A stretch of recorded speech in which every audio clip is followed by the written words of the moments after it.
Ganap ko pa nga ito ng Lunes, ito yung request na baon ng anak kong panganay. Ang bunso ko ay ginising ko na nga dyan at papasok nga sa school. Ko naman ay nakabihis na nga rin siya at may hinahanap ng hindi ko nga alam.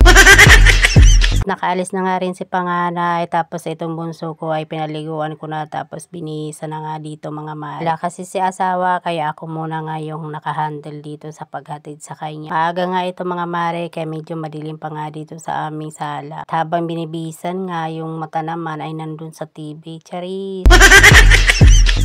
Ganito nga itong batang to, bago nga umalis ay nakakapanood pa ng konting oras habang nagbibihi. Tapos eto, sinuklayan ko na at nakapagbihis na nga siya ng uniforme niya. Ayan, fast forward nga mga mare, ayan, nakabihis na at nakalakad na nga kami papuntang labasan. Yung malayo-layo nga rin yung lalakarin namin dito mga mare, papuntang labasan galing dito sa aming bahay. Magko-commute kami sa mga oras niyan mga mare at nakapag-video nga ng konting minuto. At fast forward nga mga mare, dito na nga kami sa kanyang school at ihatid ko na nga sa kanyang room. Nahihiya nga yan mga mare magpa-video sa akin kapag nandyan sa school niya. Kaya pahapyaw lang mga mare, at fast forward nakauwi na nga rin ako at naglalakad nga ako pa uwi nito. Hindi yan mga mare, pero lilipas din ang oras ay magiging maulan na yan.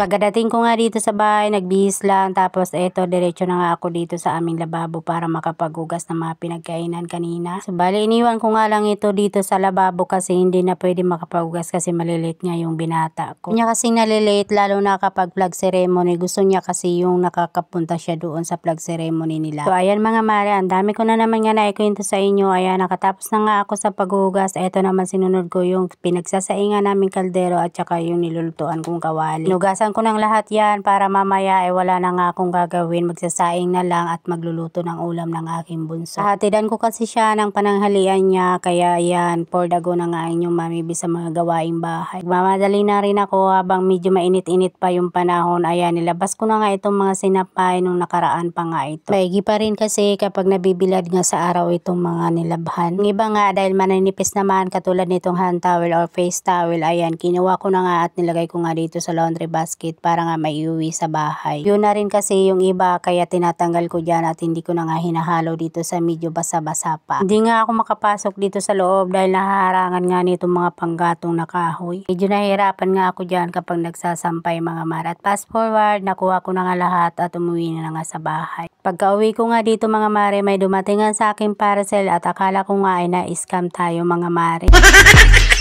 Alain mo naman, pinagbayad tayo kasi sabi niya yung apelido ko daw yung nandun, yung pala sa asawa ko, Charis. Sabi ko kasi wala naman akong order noon, kala ko talaga na scam tayo mga mare, Charis. Nga yung pangalawang binuksan ko mga mare, in-orderan ko pala ng tumbler yung bunso ko dahil nga nagrereklamo ng kanyang tumbler. Hindi raw siya makainom doon ng maayos, kaya ayan, napa-order na tayo. Siyempre para sa mga bata mga mare ay gagawin natin at ibibigay ang lahat. Siyempre nagandahan ako dyan ng masyado mga mare, kaya tuwang-tuwa ang inyong kumare. Diba? Akala mo naman sa kanya at tuwang-tuwa.